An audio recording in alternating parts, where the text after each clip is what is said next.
Hello everyone, this is Meenu Dalal और मैं लोगों की हेल्प करती हूँ उनके depression, anxiety, negativity, over thinking के पैटर्न से बाहर निकलने में।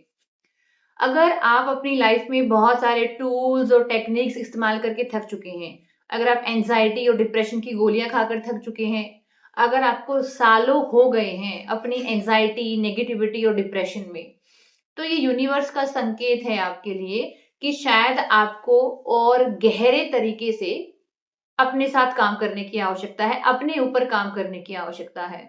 और आपकी इसी आवश्यकता को पूरा करने के लिए हमारे पास एक समाधान है। वो है हीलिंग एंड मेडिटेशन बैचेस। जी हाँ, आज से 7 महीने पहले हमने एक यात्रा शुरू करी थी, जिसमें इंडिया के लगभग हर स्टेट से, हर उम्र का कोई ना कोई पार्टिसिपेंट रहा, जिसने अपनी भावनाओं को मुखरता दी, अपनी भावनाओं को शब्द दिए। वो भावनाएं जो अंदर किसी तहखाने में है, दबी हुई हैं। आमतौर पर हम क्या करते हैं, अपने नेगेटिव इमोशंस को अवॉइड करते हैं, उनको डिनाई कर देते हैं, अवॉइड कर देते हैं, सप्रेस कर देते हैं। लेकिन वो आपके ही तो इमोशंस हैं, आपके अंदर से फूट रहे हैं, आपके अंदर पैदा हो रहे हैं। अगर आप इनकी रूट्स के ऊपर काम नहीं करेंगे तो ये संभव ही नहीं है कि आप इन विचारों से और इन भावनाओं से अपना पीछा छुड़वा पाए। जैसे आप अपने पॉजिटिव इमोशंस को गले लगाते हो, उनके लिए खुश होते हो, एप्रिशिएट करते हो, उनको एक्सेप्ट करते हो, वैसे ही आपको अपनी नकारात्मक भावनाओं को एक्सेप्ट करने की जरूरत है, स्वीकार करने की जरूरत है। और अपने शब्दों के माध्यम से अपने दर्द को अपनी जुबान देने की आवश्यकता है। अगर आप अपने ऊपर काम करना चाहते हैं तो ये आपको एक प्लेटफॉर्म प्रोवाइड कराता है, जहां पर आपको अपनी चीजों को शेयर करने का, लगातार क्वेश्चन पूछने का, राइटिंग थेरेपी के माध्यम से, मेडिटेशन के माध्यम से आपको अपने अंदर, अपने भीतर प्रकाश को प्रवेश करने का रास्ता मिलता है।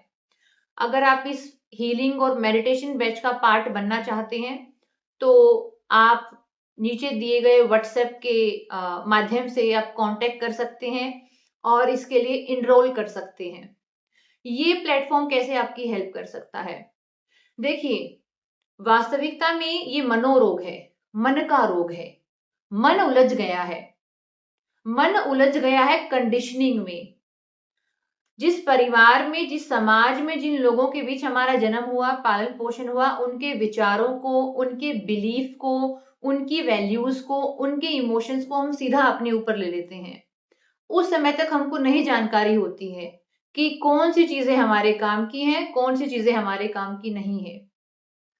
और एक बच्चा जिसके घर में शुरुआती स्तर पर अगर माँ बाप के बीच प्यार नहीं है, या पेरेंट्स की तरफ से उस बच्चे को अनकंडीशनल प्यार नहीं मिल रहा है, घर में बहुत कलह की उसका माहौल है, तो जो बच्चा घर में प्यार कमाने की सोचता है कि क्या करूं कि मम्मी खुश हो जाए, क्या करूं पापा खुश हो जाए, वो इसी लूप में बाहर के रिश्ते भी बनाता है, क्या करूं सामने वाला खुश हो जाए। वो हमेशा अपने आप को डिनाई कर देता है, सेल्फ डिनाइल में चला जाता है। और जो इंसान खुद को इग्नोर करने लगता है, उसका जो इनर चाइल्ड है, यानी उसके जो अंदर का इंसान है, वो वुंडेड हो जाता है, जिसको इनर चाइल्ड वुंड बोलते हैं। यानी वो इंसान कभी हेल्दी रिलेशंस बनाना सीख ही नहीं पाया। उसको हमेशा ये लगता रहा कि मुझे कुछ सेक्रीफाइस करना पड़ेगा, या ये मेरी ड्यूटी है दूसरों दूसरे लोगों को खुश करना।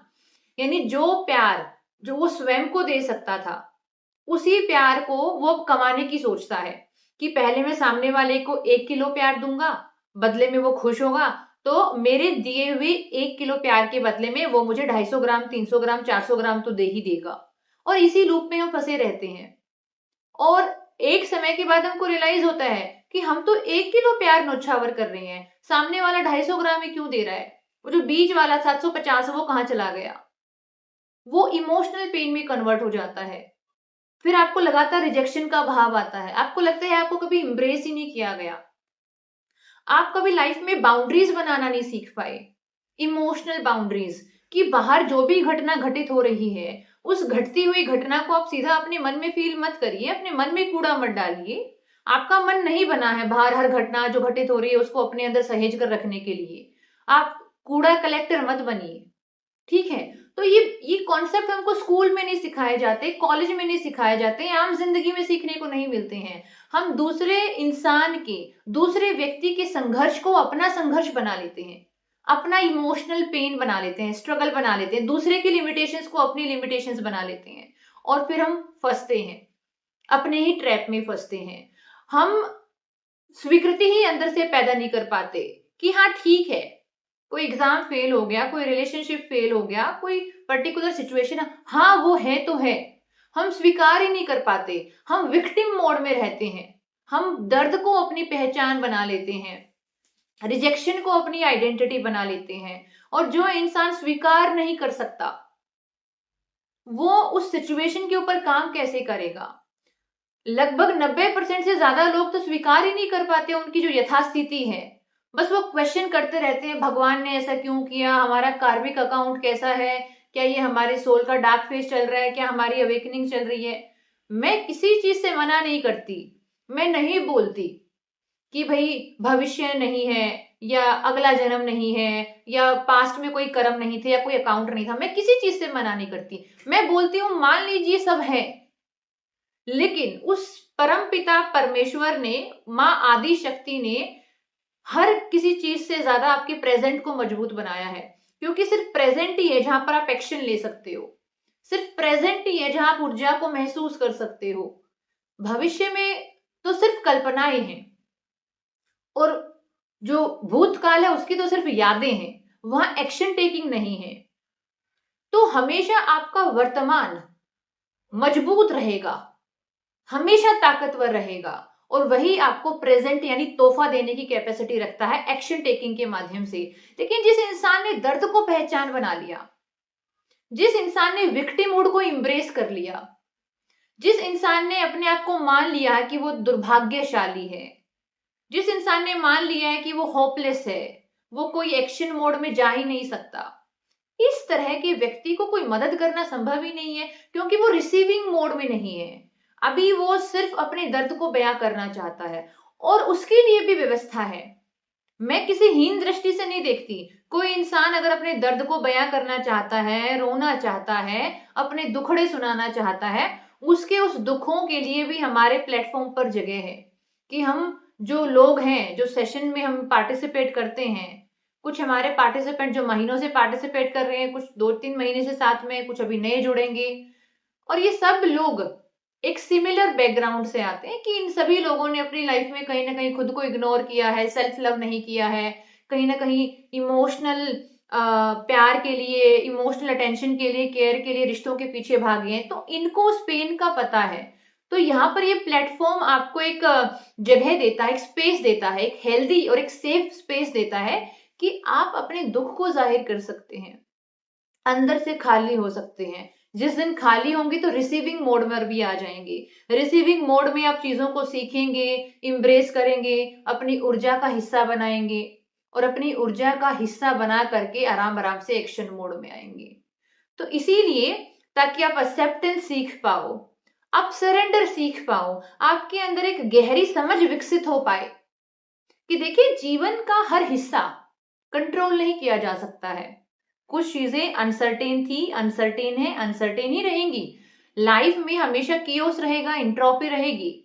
आज आप इस रूम में झाड़ू पोछा ना करें, 2 दिन में गंदा हो जाएगा। कुछ चीजों को हमेशा काम करने की आवश्यकता होती है। आपका सेल्फ भी ऐसा ही है, लगातार अपने ऊपर काम करने की आवश्यकता है। आपकी जीवन शैली ऐसी हो जहां आप अपने अंदर के बच्चे का ख्याल रख पाए, आप अपनी आत्मा की तंदुरुस्ती को देख पाए, आप बाहर के आडंबरों से बच पाए। आपका जीवन शैली ऐसा होना चाहिए। Healing is a way of life, healing is a journey, not a destination. तो जब तक आप अपने आप को वो एक टैग नहीं देंगे कि आई एम माई प्रायोरिटी, आप खुद पर काम नहीं कर पाएंगे। या तो आप जीवन में कॉन्शियसली ग्रो करते हैं, या ऑटोमेटिकली डिक्लाइन करते हैं। या तो आप कॉन्शियसली अपनी चेतना के माध्यम से अपनी आंखें खोलकर बुद्ध होकर, बुद्ध का मतलब जाग जाना, या तो आप जाग कर अपने ऊपर काम करेंगे, या आप आंखें मूंदे रहेंगे और आप डिक्लाइन होते रहेंगे। अब चुनाव आपका है। तो इसीलिए अगर आप अपने आप को एक तोहफा देना चाहते हैं, अपनी इमोशनल, अपनी मेंटल हेल्थ में इन्वेस्ट करना चाहते हैं, तो ये आपके लिए एक सुंदर मौका है। आप यहाँ से सरेंडर को सीख पाएंगे, लाइफ की तरफ और मेच्योरिटी को आप एम्ब्रेस कर पाएंगे, आप बाउंड्रीज को बिल्ड कर पाएंगे। आप अपने अंदर के बच्चा जो बहुत ही आहत है, घाव है जिसके मन में अभी भी पुरानी 5 साल पुरानी बातें हैं, 10 साल पुरानी बातें हैं, से 4 साल पुरानी बातें हैं, वो बातों को आप रिलीज कर पाओगे। क्योंकि जब तक अंदर की कहानी नहीं बदलेगी, story with in you is not changing, जब तक आपके अंदर वो विक्टिम वाली आइडेंटिटी है, बाहर से क्या अट्रैक्ट करोगी? मोर विक्टिमहुड। तो इसीलिए आप चाहते हो कि आपको अपने ऊपर काम करने का मौका मिले। तो आपके लिए ये प्लेटफॉर्म बहुत सारी अपॉर्चुनिटीज लेकर आता है, क्वेश्चन आंसर के माध्यम से, लेटर राइटिंग के माध्यम से, डिस्कशंस के माध्यम से, क्योंकि चर्चाएं ही प्रमुख होती हैं। जब तक किसी चीज पर चर्चा नहीं हो रही है, 360 डिग्री उसके ऊपर प्रकाश नहीं डाला जा रहा है, आपको क्लैरिटी नहीं आ रही है, हीलिंग कैसे होगी? हीलिंग सेकंड स्टेप है, क्लैरिटी पहला स्टेप है। जब तक आपके मन में स्पष्टता नहीं है, स्वच्छंदता नहीं है, तब तक आप हीलिंग की तरफ कैसे जा सकते हैं? आप उपचार की तरफ जा ही नहीं पाएंगे। तो इसीलिए इस 29 जून से हमारा ये हीलिंग और मेडिटेशन का बैच शुरू हो रहा है। इस बैच के माध्यम से आपको भरपूर मौका मिलता है अपने ऊपर काम करने का, और आपको एक एक्सपोजर मिलता है लगभग इंडिया के हर स्टेट से, हर प्रकार की डाइवर्सिटी। कोई आपको 19 साल का बच्चा मिलेगा, कोई 25 साल की लड़की है, कोई 30 साल की महिला है, कोई 40 साल की महिला है, कोई 45 साल का पुरुष है, कोई 55 है। यानी आपको एक ग्रुप को भी एक्सपोजर होने का मौका मिलता है। आपकी जो थॉट है वो और वास्ट होती है, एक्सपेंड होती है। इसीलिए अगर आप चाहते हैं ये तोहफा देना, तो आप इस बैच के लिए इनरोल कर सकते हैं 29 जून से रात के 9:30 से 11 बजे। 1.5 घंटा हमारी क्लास होती है, गूगल मीट पर क्लास होती है। जब आप इस इनिशिएटिव के लिए एनरोल कर लेंगे, इसका एनर्जी एक्सचेंज यानी 1 महीने की जो इसकी फीस है, 1 महीने का पेमेंट है, वो 3,000 रुपए है। आप जब पेमेंट कर देंगे व्हाट्सएप नंबर पर जो दिया हुआ है, तो उस पेमेंट के बाद आपको एक डेडिकेटेड ग्रुप में डाल दिया जाएगा, व्हाट्सएप ग्रुप होगा। उस ग्रुप में डेली बेसिस पर गूगल मीट का लिंक शेयर होता है। आप जैसे उस लिंक को ज्वाइन करेंगे 9:30 बजे, आप क्लासेस में पार्टिसिपेट कर पाएंगे। 9:30 से 11 मंडे टू फ्राइडे आपकी क्लासेस होती हैं। सैटरडे संडे होमवर्क दिया जाता है ताकि आप खुद लेटर राइटिंग कर पाए। इस 1 महीने में इन क्लासेस में आपको इनकलकेट कराया जाता है कैसे आप लेटर लिख सकते हैं, कैसे पत्र लेखन के माध्यम से आप अपनी भावनाओं को उजागर कर सकते हैं, भावनाओं को सरफेस पर ला सकते हैं, उनको अपने अंदर से बाहर निकाल सकते हैं। क्योंकि जब तक अंदर दबा हुआ सामान सामग्री, अंदर दबा हुआ पास्ट आपका हिस्सा है, आपके जीवन का, आपकी ऊर्जा का हिस्सा है, जो बाहर से अट्रैक्शन है वो भी उसी गुणवत्ता के होंगे, उसी क्वालिटी के होंगे। अगर यहाँ दर्द है, यहाँ शिकायत है, यहाँ गुस्सा है, तो इमोशंस आर लाइक मैग्नेट, जो यहाँ है वही बाहर से आप अट्रैक्ट करोगे। तो इसीलिए अगर आप सच में अपने जीवन को एक नई दिशा देना चाहते हैं, तो ये इनिशिएटिव आपकी हेल्प कर सकता है। अपनी अंतरात्मा से पूछें और फैसला लें कि क्या ये सही फैसला है आपके लिए। अगर आप लगातार जीवन में डाउन जा रहे हैं, नीचे लगातार गड्ढे में जा रहे हैं, राधा रानी आप पे कृपा बनाए रखे। बोलिए राधे राधे, हर हर महादेव।